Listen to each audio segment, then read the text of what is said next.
राम राम नमस्कार, बहुत स्वागत आपका हमारे इस खास कार्यक्रम में। शुभेंदु ठाकुर मैं हूं, आपके साथ एस्ट्रोलॉजर हूं।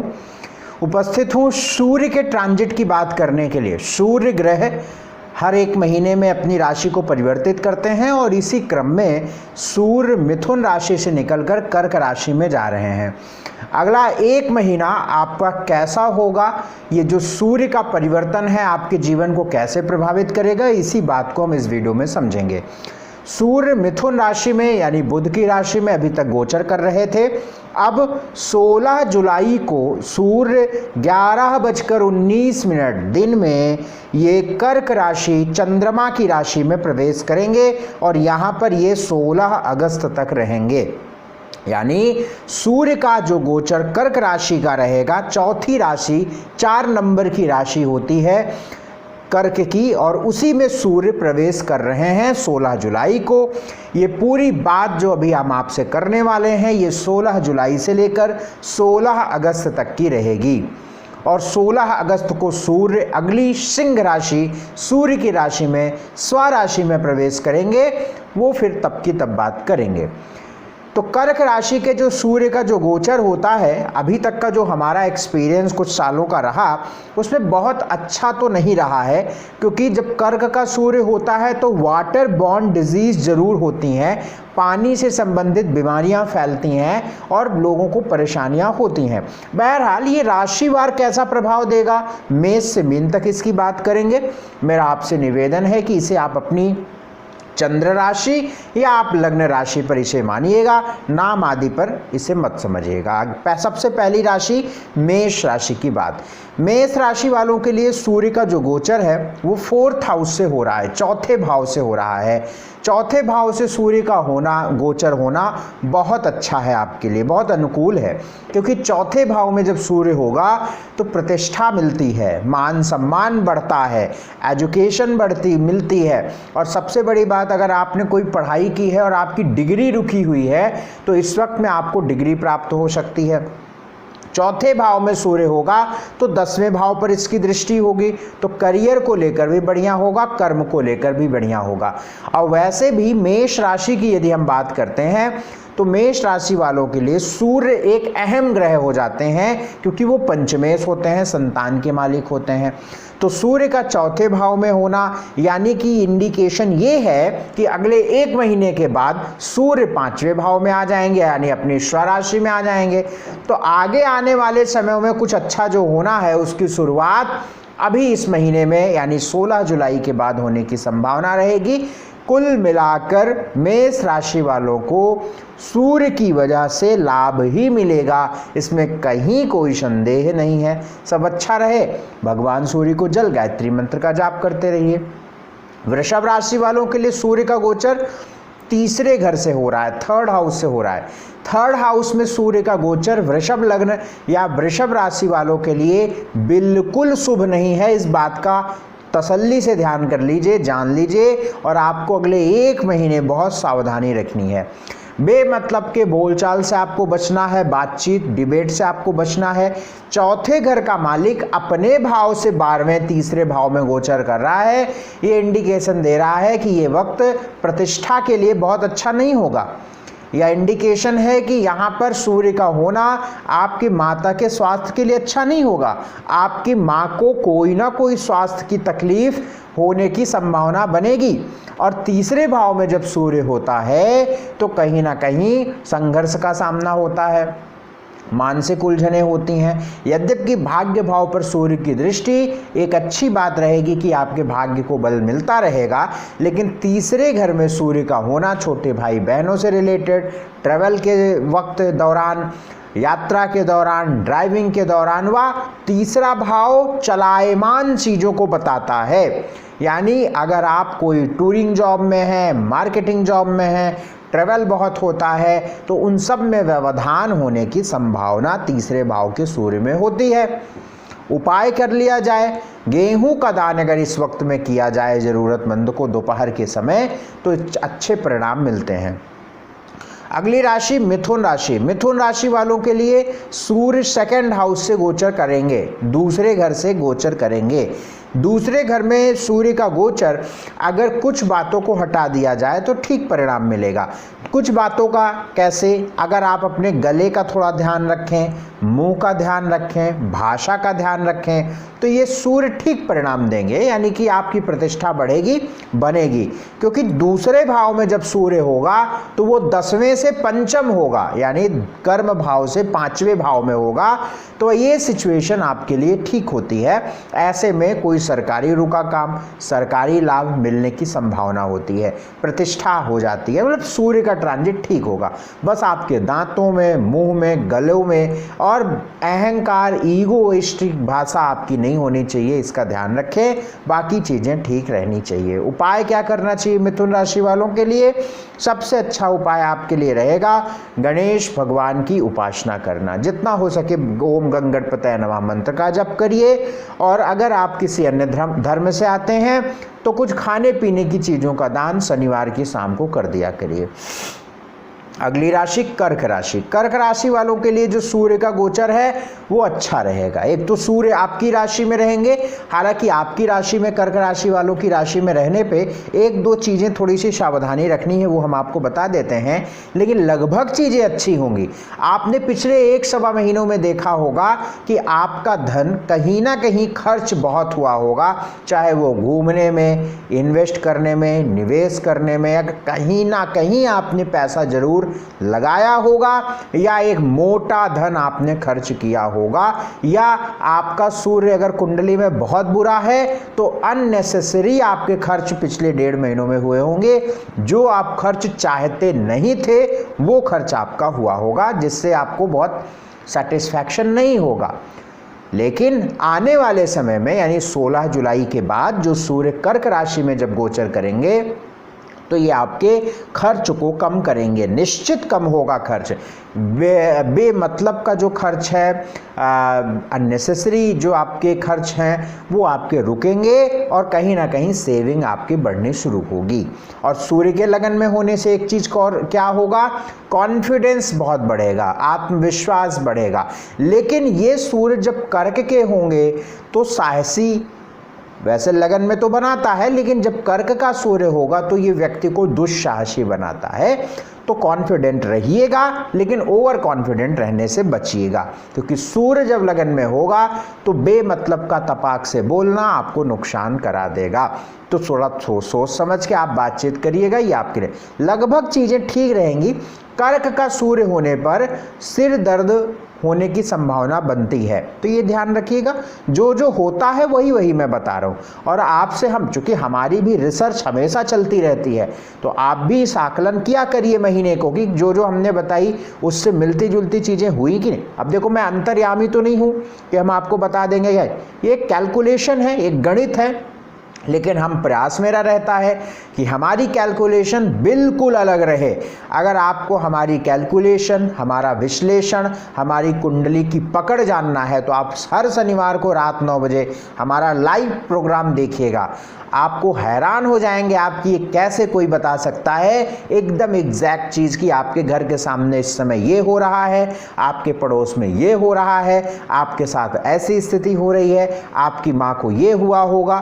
तो ये बिल्कुल कुंडली से एकदम सटीक निकलता है। आप इसका अनुभव करिएगा हमारे लाइव प्रोग्राम से। बहरहाल अभी राशिफल की बात करते हैं।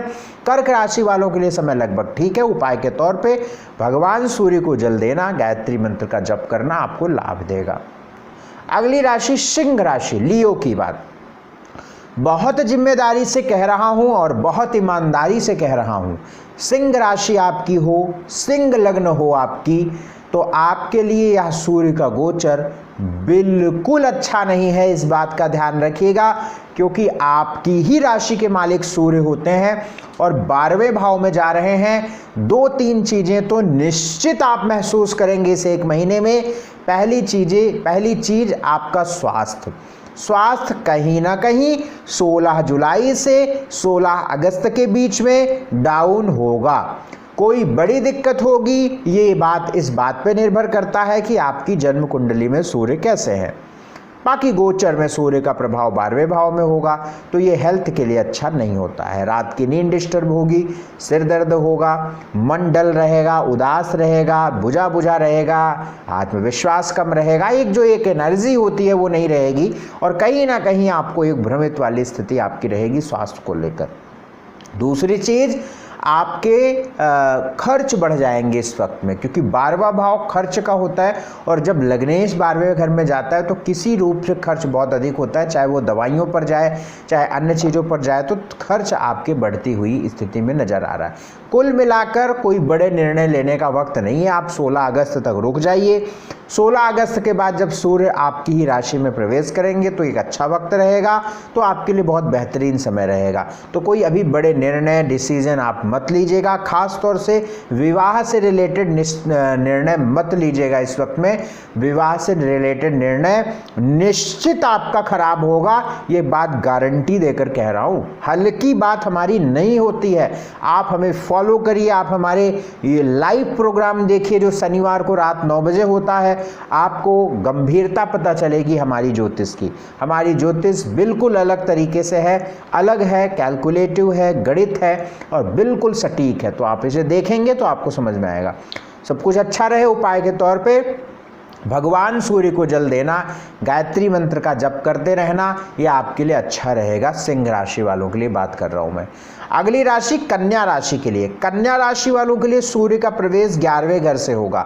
11वें घर में सूर्य का प्रवेश भी अच्छा नहीं होगा आपके लिए। क्यों नहीं होगा? क्योंकि आपके 12वें घर के मालिक सूर्य होते हैं और कहाँ जा रहे हैं? लाभ भाव में जा रहे हैं। यानी खर्च का मालिक कहाँ जा रहा है? कमाने के स्थान पर जा रहा है।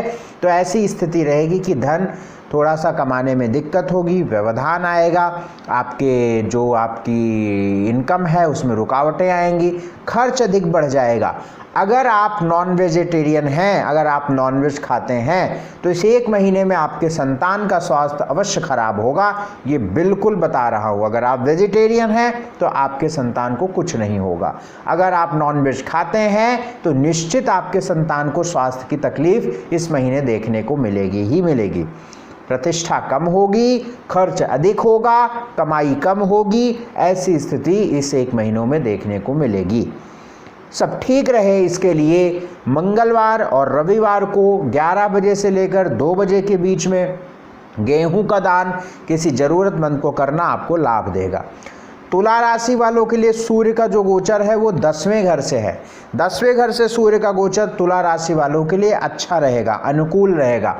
काम को लेकर एक स्फूर्ति बनेगी, एक एनर्जी आपके अंदर आएगी, आप काम में बहुत समय से एक्टिव रहेंगे और तुला राशि वालों के लिए करियर अपॉर्चुनिटीज भी देखने को मिलेगी।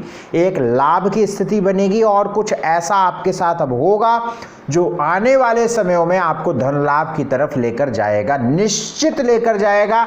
अब आप सोचे हो कि करोड़ रुपए मिलेगा तो हम नहीं कह रहे हैं। जितनी आपकी क्षमता होगी, जिस तरीके का आपका मेहनत होगा, जिस तरीके के आपके कर्म होंगे, निश्चित लाभ होगा, ये निश्चित मान के चलिए। क्यों? क्योंकि 1 महीने के बाद सूर्य सिंह राशि के जाएंगे और सिंह राशि में सूर्य लाभ भाव में हो जाएंगे स्वराशि के। उसकी शुरुआत इस 1 महीनों में जरूर होगी। तो आप प्रयत्न करते रहिए, आपके करियर को लेकर, लाभ को लेकर, प्रतिष्ठा को लेकर, एनर्जी को लेकर, भाग्य को लेकर निश्चित सही वक्त शुरू होने वाला है। तो आप बिल्कुल अग्रसर रहिए, प्रयासरत रहिए। निश्चित तौर पर एक अच्छे लाभ की उम्मीद की जा रही है। सब कुछ ठीक रहे इसके लिए भगवान शिव की उपासना आप करते रहें, इससे आपके लिए ठीक रहेगी। अगली राशि वृश्चिक राशि। वृश्चिक राशि वालों के लिए सूर्य का यह गोचर बहुत अच्छा है, बिल्कुल कहीं कोई संदेह मुझे नहीं है, बड़ी जिम्मेदारी से कह रहा हूँ। वृश्चिक राशि आपकी है तो सूर्य का गोचर आपके लिए बहुत अनुकूल है। इसका कारण है कि आपके भाग्य भाव में सूर्य आ गए हैं। अभी तक कहाँ चल रहे थे? 8वें भाव में चल रहे थे। 8वें भाव में सूर्य का होना, पिछले 1-1.5 महीनों में आपने अपने करियर में कोई ना कोई अस्थिरता, उथल पुथल, झगड़ा झंझट, मनमुटाव, मतभेद जरूर देखा होगा।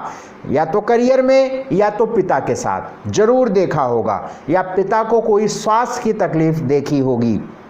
और अष्टम भाव के सूर्य में कहीं हड्डी में दर्द, कहीं शरीर में दर्द, कहीं सिर में दर्द, कहीं मन उदास रहना, बुझा रहना, ऐसा आपने पिछले 1 महीनों में देखा होगा। अब जो आगे आने वाला समय है वो आपके लिए बहुत अनुकूल है, क्योंकि अभी 1 महीने यानी 16 अगस्त तक सूर्य भाग्य भाव में, 16 अगस्त के बाद सूर्य स्वराशि में, कर्म भाव पे। तो भैया अब आपका करियर अच्छा होगा, इसकी शुरुआत इस महीने होगी, तैयारी अभी से करनी होगी, भाग्य प्रबल होगा, करियर को लेकर एक अच्छा समय शुरू होगा। अगले 2 महीने आपके करियर के लिए बहुत अच्छे हैं। अगर आपको प्रमोशन लेना है तो प्रयास ज़्यादा करिए, ट्रांसफ़र लेना है तो प्रयास ज़्यादा करिए, नौकरी बदलनी है तो प्रयास करिए नौकरी। लेकिन ये वक्त 16 अगस्त से लेकर 26 अगस्त तक ज़्यादा अच्छा रहेगा, ये भी बात मैं आपको कह दे रहा हूँ, ठीक है। यद्यपि 16 अगस्त के बाद की बात तब हम आपको बताएंगे, लेकिन हम इतना बता दे रहे हैं कि वृश्चिक राशि वालों के लिए यह गोचर शुभ ही है, अशुभ नहीं है। उपाय के तौर पे भगवान सूर्य को जल गायत्री मंत्र का जाप करते रहिए। धनु राशि वालों के लिए सूर्य का यह गोचर 8वें घर से होने वाला है। धनु राशि वालों के लिए सूर्य का गोचर यह बिल्कुल अच्छा नहीं है। 8वें भाव में सूर्य कभी अच्छे परिणाम नहीं देते हैं। 8वें भाव में सब सूर्य होते हैं तो ये कॉन्फिडेंस कम करते हैं, मन खराब होता है, बेमतलब के झंझटों का सामना करना पड़ता है, प्रतिष्ठा की हानि होती है, स्वास्थ्य खराब रहता है। और 8वें भाव में जब सूर्य होते हैं तो पैर में, कमर में, पीठ में, हड्डियों में दर्द जरूर होता है।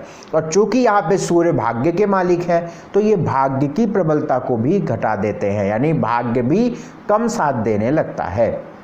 हालांकि ये बात 1 महीने की ही है। अगले यानी 16 अगस्त के बाद जब सूर्य आपके भाग्य भाव में जाएंगे तो आपको बहुत अच्छे परिणाम मिलेंगे। लेकिन अभी 1 महीने आपको बहुत सावधान रहना है, चोट चपेट से बचना है, स्वास्थ्य का ध्यान रखना है, बेमतलब के उलझने से बचना है। स्वास्थ्य तो वैसे भी आपका कहीं ना कहीं डाउन तो चल ही रहा होगा। तो अगला 1 महीने यानी 16 जुलाई से 16 अगस्त तक का समय अच्छा नहीं कहा जाएगा, सावधान रहिए। बार बार हर चीज़ गिनाता नहीं हूँ मैं, लेकिन एक 1 लाइन में बोल देता हूँ कि अच्छा है या बुरा है, ठीक है ना। तो सावधानी रखिए। उपाय के तौर पे आपको यहाँ पे करते रहना चाहिए हनुमान जी की उपासना। जितना हनुमान जी की उपासना करेंगे, क्योंकि 6ठे भाव में बृहस्पति मंगल, अष्टम में सूर्य, आपके जो कारक ग्रह हैं, बढ़िया बढ़िया जो ग्रह हैं बृहस्पति मंगल सूर्य, वो सब खराब हो रहे हैं। एक 2 छठे में आ गए और एक 8वें में आ गया। तो 6ठा 8वां एक कुंडली का ऐसा स्थान है जैसे आपकी बहुत सारी कीमती चीज़ें कुआं में गिर गई, ठीक है, या ऐसी जगह पे गिर गई जो आपके पहुंच से दूर है। ये लगभग वैसे ही है जैसा आप महसूस करेंगे ये स्थिति होने में, वैसे इन ग्रहों के 6ठे 8वें जाने पे होता है। तो हनुमान जी की उपासना करिए, इससे लाभ मिलेगा। मकर राशि वालों के लिए सूर्य का गोचर 7वें घर से हो रहा है।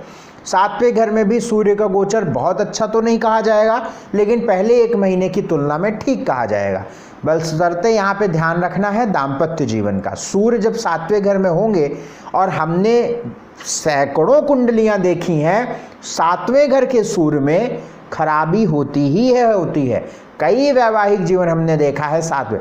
देखो, सूर्य, मंगल, शनि, राहु, केतु, ये 5 ग्रहों को अलगाववादी ग्रह कहते हैं। ये ज्योतिष की एक परिभाषा है, डेफिनेशन है।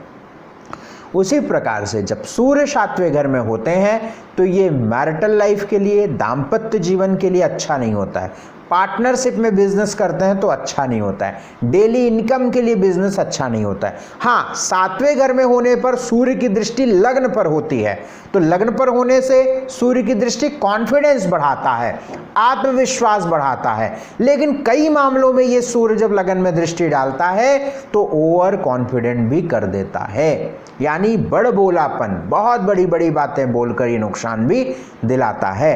तो इससे आपको बचना चाहिए। बाकी दाम्पत्य जीवन, पार्टनरशिप, डेली इनकम, इन सब का ध्यान रखना चाहिए। और जो फीमेल हैं यानी स्त्रियां हैं, अगर स्त्रियों को किसी तरीके से गायनी की, प्रोस्टेट यूट्रस की कोई ऐसी दिक्कतें रहती हैं, या कोई उनका कोई बेबी से दूसरा बच्चा अगर आपने कंसीव किया हुआ है, तो आपको थोड़े से 1 महीने सावधानी रख के चलने चाहिए। ठीक बात है। उपाय यहाँ पे करिए। सबसे अच्छा रहेगा कि अगर आप अंधों को खाना खिला दें तो बहुत अच्छा लाभ मिलेगा। कुंभ राशि वालों के लिए सूर्य का गोचर छठे घर से हो रहा है। कुंभ राशि वालों के लिए भी सूर्य का गोचर बिल्कुल अच्छा नहीं रहेगा। जिन राशियों के लिए अच्छा है उन राशियों के लिए पहले ही लाइन में हम बोल देते हैं अच्छा है, और हमारी बात आप महसूस करिएगा, अनुभव करिएगा, और फिर ही आप यहाँ पे कमेंट में लिखिएगा, क्योंकि बहुत सारे लोग सिर्फ अच्छा अच्छा सुनना चाहते हैं। हमको नहीं पता है कि क्या हमारे बोलने से आपका अच्छा हो जाएगा, और भाई हम अपना नाम क्यों खराब करेंगे। मुझ जैसा व्यक्ति तो एक शब्द ऐसा नहीं बोलता है कि हमारा नाम खराब हो समाज में, या हमारा नाम खराब हो एस्ट्रोलॉजी के फील्ड में, ठीक है। तो हम तो ऐसी बात नहीं बोलते हैं। तो जो सही है वो हम आपको बोलते हैं, और फिर आगे हम तर्क भी देते हैं, ये नहीं कि हम हवा में बातें करते हैं। तो छठे घर में सूर्य का होना अच्छा नहीं होता है। छठे, 8वें, 12वें कभी अच्छा नहीं होता है। हमने कभी परिणाम अच्छे सूर्य के नहीं देखे हैं। और यहाँ पर क्या हो रहा है कि सूर्य आपके 7वें घर के मालिक हैं। 7वां घर किस चीज़ का होता है? दाम्पत्य जीवन का होता है। और छठा घर किस चीज़ का होता है? रोग का होता है, ऋण का होता है, और शत्रु का होता है। तो दाम्पत्य स्थान का मालिक एक तो अपने से 12वें, यानी किसी भी भाव का मालिक अपने से 12वें जाता है तो उसका व्यय करता है, हनन करता है, क्षय करता है। और ऊपर से रोग भाव में तो क्या इंडिकेशन मिलता है कि यदि आप पति हैं तो आपके पत्नी से विवाद, झंझट, या आपके पत्नी का स्वास्थ्य अवश्य खराब रहेगा। और अगर आप पति हैं तो अगर आप पत्नी हैं तो आपके पति को समस्या, यानी आपका जो जीवन साथी है उसको कोई दिक्कत होगी। अब आप तो खुश होंगे कि अरे हमारा तो शादी ही नहीं हुई, तो हम क्या करें इसको जान के। आगे सुनिए। छठे भाव में सूर्य होने से जो कॉम्पिटिटिव एग्जाम की तैयारी करने वाले लोग होते हैं उनको बड़ा अच्छा लाभ मिलता है, क्योंकि छठा भाव जब सूर्य बैठता है तो एक ऊर्जा दे देता है, एक एनर्जी दे देता है, और व्यक्ति बहुत मेहनत करता है तो अच्छा रहेगा। कंपटीशन देने वाले लोगों के लिए बहुत अच्छा रहेगा। छठे भाव में सूर्य होने से हड्डियों का ख्याल रखिए, आँखों का ख्याल रखिए, पैरों का ख्याल रखिए, और अगर आप पार्टनरशिप में बिजनेस करते हैं तो उसमें कोई फ्रॉड हो सकता है, कोई चीट हो सकता है, या आपका मनमुटाव, मतभेद हो सकता है, ये ध्यान रखिए। डेली इनकम थोड़ी गड़बड़ा जाएगी आपकी, ये ध्यान रखिए। तो इस तरीके के परिणाम आपको मिल सकते हैं कुंभ राशि वालों के लिए।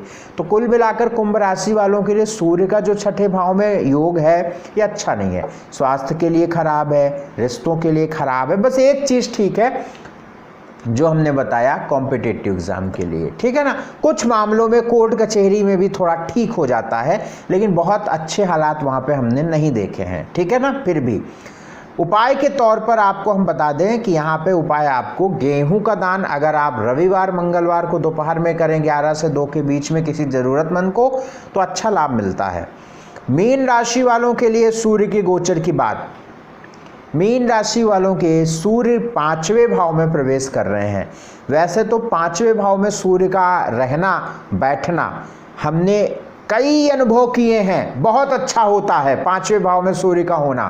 5वें भाव में सूर्य जब होता है तो सरकारी लाभ जरूर मिलता है। मैंने आज तक शायद इक्का दुक्का कुंडली होगी जिसमें नहीं होगा, अदरवाइज सैकड़ों कुंडलियां देखी हैं 5वें भाव का सूर्य है और सरकारी नौकरी में व्यक्ति है, या उसके घर में सरकारी फंड जरूर आता है। उसके दादा को पेंशन, उसके पापा को पेंशन, माँ को पेंशन, किसी न किसी को पेंशन जरूर आती है, सरकारी लाभ जरूर होता है, सरकारी नौकरी। तो इस गोचर में भी अगर आप कोई सरकारी काम बनने की प्रयास करा रहे हैं, बनाने का प्रयास कर रहे हैं, तो आपका पूर्ण हो सकता है। नहीं, सरकारी लाभ, सरकारी काम आपका बन सकता है। अब ये 5वें भाव में सूर्य है, छठे घर का मालिक है, तो अपने पेट का ध्यान रखिएगा, संतान का ख्याल रखिएगा, स्वास्थ्य का ख्याल रखना है यहाँ पे, क्योंकि रोग का मालिक 5वें भाव में है, तो इसका ध्यान रखिएगा। सबसे बड़ी दिक्कत जहां होगी वो होगी प्रेम करने वाले लोगों के जीवन में। अगर आप लव है, आपका प्रेम है और लव लाइफ चल रही, तो आपकी लव लाइफ में डिस्टरबेंस आएगा और दिक्कतें आएंगी। अगर आप प्रेम को विवाह में परिणित बदलाव कर रहे हैं तो उसमें भी आपको समस्याएं आएंगी, और किसी फ्रेंड से, दोस्त से कोई झगड़ा झंझट ना हो, इसका ध्यान रखिएगा। तो कुल मिलाकर 5वें भाव में सूर्य कर्म को लेकर, करियर को लेकर ठीक है, सरकारी काम को लेकर ठीक है, एजुकेशन के लिए ठीक है, लेकिन पेट के लिए, प्रेम के लिए, संतान के लिए ठीक नहीं है, इसका ध्यान रखिएगा। उपाय करना है यहाँ पे, भगवान सूर्य को जल गायत्री मंत्र का जप करिए, भगवान शिव की उपासना करिए और गौशाला में खाना जरूर देते रहिए। तो इस वीडियो में हमने सूर्य के गोचर की बात करी मेष राशि से मीन राशि तक। अगर आप अपनी पूरी कुंडली का विश्लेषण बेहतरीन ढंग से कराना चाहते हैं, स्क्रीन पर आपके नंबर चल रहा है, इस नंबर पर आप संपर्क करिएगा तो आपसे आपकी बातचीत होगी। बहुत शुक्रिया, बहुत धन्यवाद हमारा कार्यक्रम देखने के लिए। शेयर इस वीडियो को जरूर करिएगा, लाइक जरूर कर लीजिएगा और सब्सक्राइब अभी तक नहीं किया है चैनल को तो कर लीजिएगा। नमस्कार।